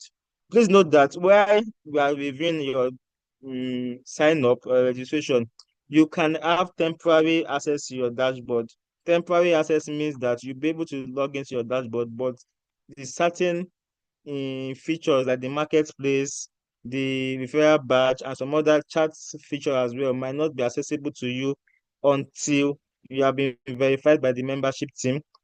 And once you be verified, you'll be automatically added to our newsletters subscribers. You'll be added to the AFC community pages. You can also access those community pages or community group, the WhatsApp group, Telegram group, LinkedIn and Facebook group on your membership dashboard as well. Just navigate to the bottom part of your dashboard and click on the links to join the various membership groups. What we require for you to be part of the community are just that you should have an agribusiness that you own or that you work for. And while you work for that agribusiness, you must work as the top management in that agribusiness. Second is that the business that you own or that you work for should be in existence for at least 6 months before you decide to sign up to the AFC community. And lastly is that you should have a social media presence, because in as much as we want to help our entrepreneurs to scale, we believe that entrepreneurs too should have the capacity to start the scaling process from their end. So this requires that you have a social media presence where you can post, or the activities that you do in the agri-food space are already being seen by some of the audience, or you're already making little steps to boosting your visibility in this digital space. So what AFC does is that we enhance that visibility for you by creating opportunities, spotlighting you in whatever form it can to help you boost your businesses. If you meet these 3 criteria, kindly reach out to the membership team or sign up now to be part of the community. And at this point, I would like to pause a bit, and I'm open to questions from non-members or members who have 1 or 2 feedback for the membership team. Thank you. All right, thank you so much, Nosa. Thank you. There were lots of comments around membership and all that, the AFC community. So if you have questions now that Nosa is here, please raise your hand and just ask Nosa the questions directly. And oh wow, Diolugi, please go ahead. The hand came up very fast. Please go ahead. A lot of questions. Good afternoon, all. Thank you. I have a question for you, please, Nosa. In regards to the business being in existence, 6 months old, can we still join, right? But probably not have some features, because some of us, our businesses are startups and it's not up to 6 months. Do we have that grace to be able to join it, but maybe not just have access to some other features or facilities, or does it have to be, we have to wait till we get to that 6 months? Is that like a, compulsory, over compulsory request? Okay, thank you so much for that. To answer your question, so in as much as we have those criteria that we listed out, we are not rigid in terms of accepting registration or sign-ups. So if you don't have your businesses for up to 6 months, definitely you have in Nigeria, we call it a CAC, that is a certification of incorporation for your businesses. Those are the documents we require for you to be able to, at least to some extent, accept you as an agribusiness owner. So you need to have a CAC documents, registration documents, and also to some extent have a social media website or a social media platform that we can see the activities that you do in the agri-food space. So I think that answers the question. You don't necessarily have to be up to 6 months, but it is best that businesses that have been up to 6 months can also apply or should also apply. Thank you. All right, thank you so much. There's so many hands are coming up. Okay, so I'm just going to drop the poll for this week now so that you can just fill the poll while Nosa answer all the questions that we have. I think that would be like a best way for us since we have many answers. So John Paul, please go ahead and ask Nosa your question.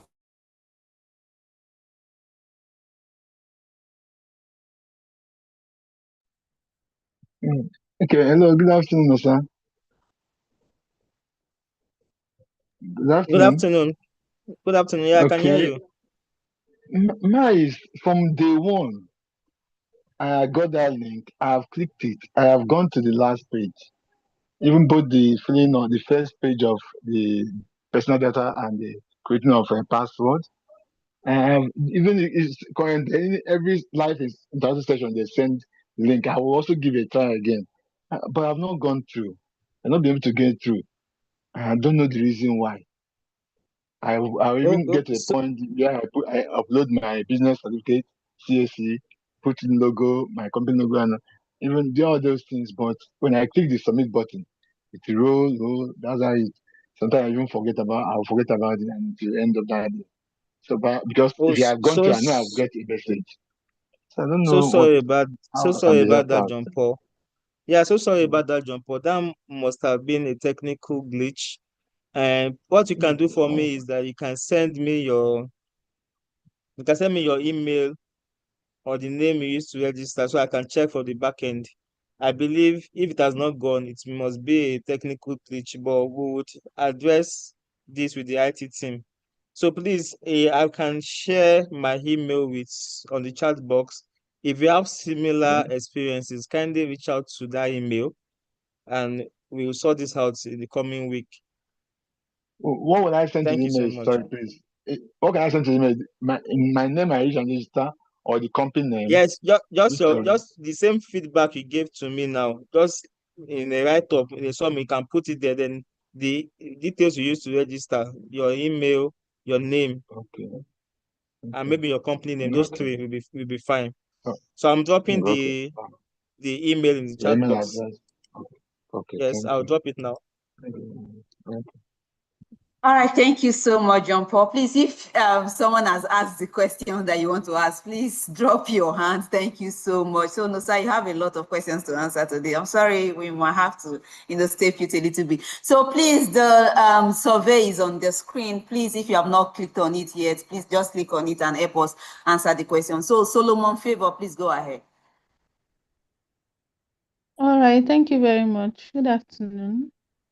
Yes, please go ahead. Good afternoon. Okay, so my question is in regards the registration to be a member. So John Paul mentioned having a CAC registration. So for now, I'm just like a startup and I don't have a CAC registration yet, but I've been able to get a SMEDON company registration. I don't know if that applies. That's number one. Then number two, how about someone that just opened a new social media page and hasn't really been able to post a lot as well? Does that also count for the registration as well? Okay, was that Hello, did you hear me? Solomon? Yeah, was that Solomon that spoke Yes, or it's Favor? Solomon. Okay. Okay, so Solomon thank you so Favor. much. It's the same Yeah, person. thank you. Yeah, All I just right. saw the name now. Thank you so much for Mm. that. Actually, we accept SMIDAN certificates. Reason being that we are in partnership with SMIDAN, and we also have similar focus. So we believe that if entrepreneurs can go to SMIDAN's activities and get their registration as well, they also promote small and medium-sized enterprises in Nigeria. So through our partnership with SMIDAN, we've been able to accept similar certificate as a form of business registration as well. So that is a yes from our end. You can use SMIDAN in place of your CSC documents.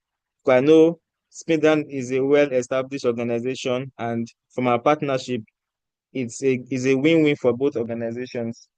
For the social media, we are a bit how will I put it now? We request social media presence because we are actually in a digital hub, and most of our members, we interact with them digitally most times. So the more we see the activities that you do in this agri-food space, the more we can facilitate opportunities for you more visibly. So even if you don't have lots of activities on your social media, it might be your personal social media, but let's see that you have an activity that relates to what you do or what you claim that you do. For instance, if you just started your small startup, using the social media is very easy. It might not be consistent with it from the start, but if you are determined that at least once a week you post your activity on your social media, before you know it, in the space of 6 months or in the space of 3 months, you notice that your social media presence starts improving, because the more you tell your story, the more people get attracted to what you do or like to see the activities that you do. So it can be maybe when you finish harvesting or when you start planting, you can just do a short video about your planting process. The next week, maybe you are going to check what you've planted. Do short clips. Tell a story about what you are doing. Post on your social media. This attracts people to you. It might not be immediate, but in the long run, notice that you get more engagement, you get more people getting to know about what you do. And that's where AFC comes in. Regularly at AFC, we have our communication department that tells stories about our entrepreneurs, spotlight our entrepreneurs. We tag you, once we tag your businesses, other community members or other partners check out what you do, are also interested in what you do. We get requests for facilitating opportunities for our members. We can link you up with people. Just recently, we had a request from one of the top organizations in the UK requesting for our members in the chocolate and coffee value chains, which we reached out to. We facilitated those introductions, How do we do this? We check our members' profile, we see what they are doing, we reach out to them, ask for 1 or 2 proofs, then we facilitate those introductions. These are kind of opportunities that we give to entrepreneurs. And while we do this, we prioritize members with active social media presence. So I believe I answered that question as well. All right, thank you so much. Omolola Abodunrin, please go ahead. If you have not filled the poll, please, it's still on the screen. Omolola, please go ahead. Yes, thank you very much. Can you hear me? Yes, I can. Yes. Thank you very much for this session. And we're going to, I think I was trying to also be a member. I was trying to, like what the other participant complained about, I think it wasn't going through then. So I thought maybe because we've not started the program properly then. But my question goes to the WhatsApp group too. I think the link has been sent with all of the emails that usually sent to us. But I think the group is full. I've always tried. I thought a new link would be sent. And I think I sent a message earlier today too. And for our assessment, please, I've done week 1, week 2, week 3, and I find it difficult to retake assessment, especially when I'm not up to 100%. I just want to try, and maybe there were questions I was doubting and I want to take it. And I couldn't do that. I don't know what went wrong because I have 2 options. I have 2 times to still retry. I tried everything I could. It's not working out. And I want to ask, are we supposed to do our assessment ahead? Sorry, our assessment. Are we supposed to do it ahead of the week? Because the information I have during the onboarding section was that weekly, it's supposed to be 6 weeks, and it's weekly, we're supposed to go through our modules and read. So most times I do it during the week and come back here for the roundup of this session and the topic and the module rather. So I find it difficult. So I got a mail this afternoon that I have not completed my modules. That's when the question came in. I saw that I've completed 3. Week 4 is in progress, and I've not completed 2. Which I thought it was supposed to be a weekly assessment. So I don't know, is it supposed to be weekly? Are we supposed to do everything at a go? And that's my question. And for the WhatsApp group, maybe a new link will be sent. I've tried all my possible from all right, thank you so much. So for the, you asked so many questions, but I'll try. So for the assessment, you said that you're supposed to, for retake, you are only going to be able to retake if you did not pass the mark. So if you pass the cutoff mark, you will not be able to retake the session because of the top scholars evaluation that we do. So if you are retaking all the time, that defeats the purpose of top scholars. Then for whether you can take it ahead of time and all that, we've always said it from the beginning that it is a weekly thing, but because of, and it's also self-paced. So because of people that are busy and all of that, you can decide to, combine week 1 to week whatever and take them at once. And then you can decide to do it weekly. But then whatever it is that we're doing on the platform is based on weekly. Whatever assessments we're doing, whatever live interactive session that we're doing and everything, it is weekly, on weekly basis. And then for the email that you got this afternoon, that's surprising. Maybe it has to be a mistake or something, because that email is sent to only people that are in the past batch that are yet to complete their modules, not for this present batch. So we'll check that again. Thank you so much. Sorry. So Salisu Adamu, please go ahead.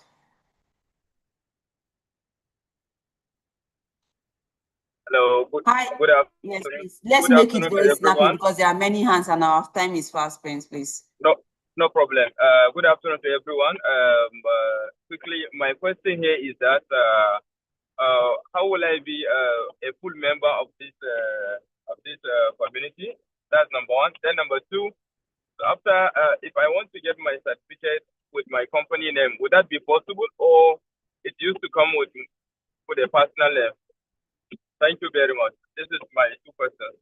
Okay, so how you can be a member of the community, we have dropped the link in the comment section. Please click on that link and follow the process. And then for the certificate, it is individual, please. It is the name of the person that participates in the course that would that will get the certificate, please. It's not company. Thank you. So Bagat Nessie Moloa, please go ahead. Thank you very much. Thank you very much. Can you hear me? Yes, please go ahead. Yes. I have a question concerning the courses on the AFC platform. I'm seeing that some courses are said paid. Is AFC going to pay for us for these courses or what? And then in terms of the modules, because like we are saying, some of us are working. We are a bit, especially for me, I'm a bit behind. Am I going to be closed out, or what is going to happen if I don't catch up with the modules that, or the week after 6 weeks? Are we going to be closed out, or we can still take the course at our own pace? Because I think I must have missed that. Thank you.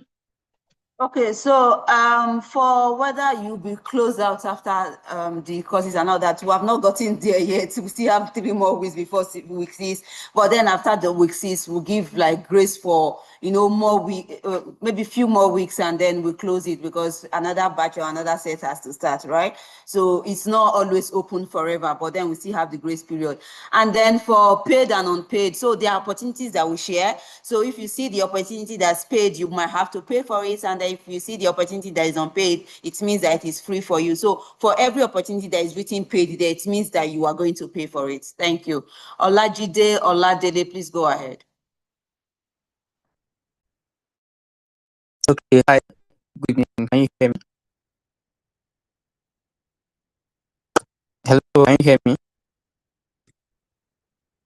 Please go ahead, Olajide. Please go ahead, Olajide. Okay, okay, fine. Just a quick one as regards EFC membership.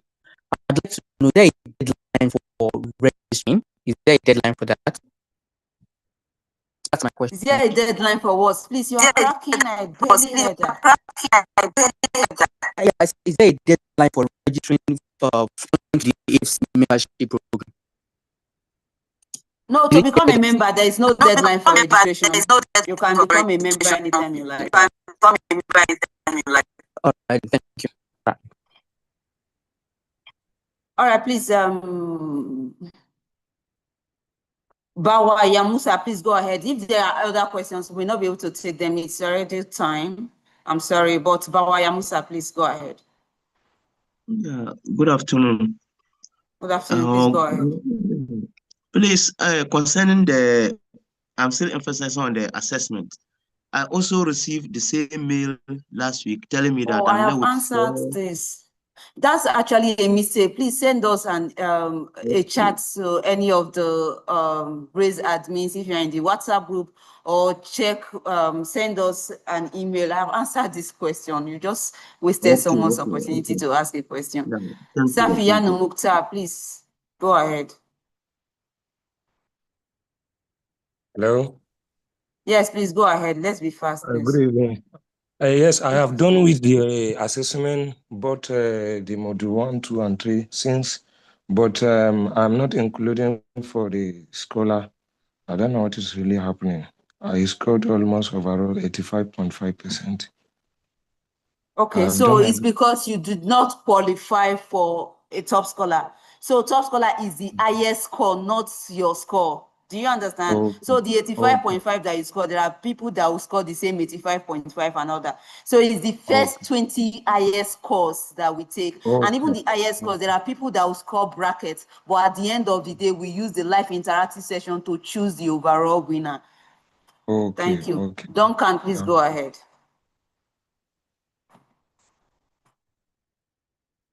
Duncan, I'm asking you to unmute and go ahead. All right. Okay. So it looks like Duncan is not available. Thank you very much for everyone, right, for participating in the live interactive session. Yes, ma'am, I'm here. Oh, all right. Please go ahead.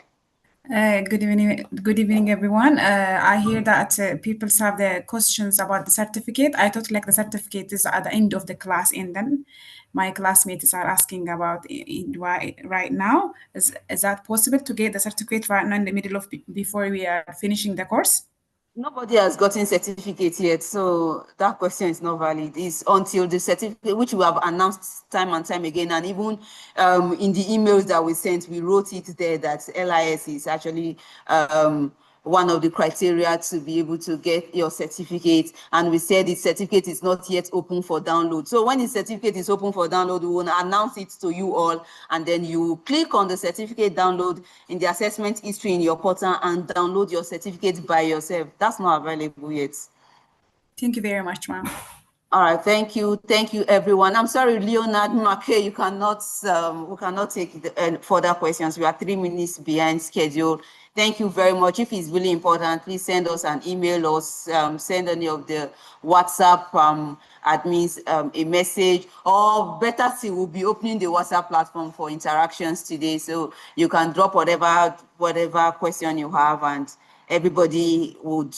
The ones that know the answer will actually answer you in the WhatsApp platform. So thank you everyone for participating in today's live interactive session.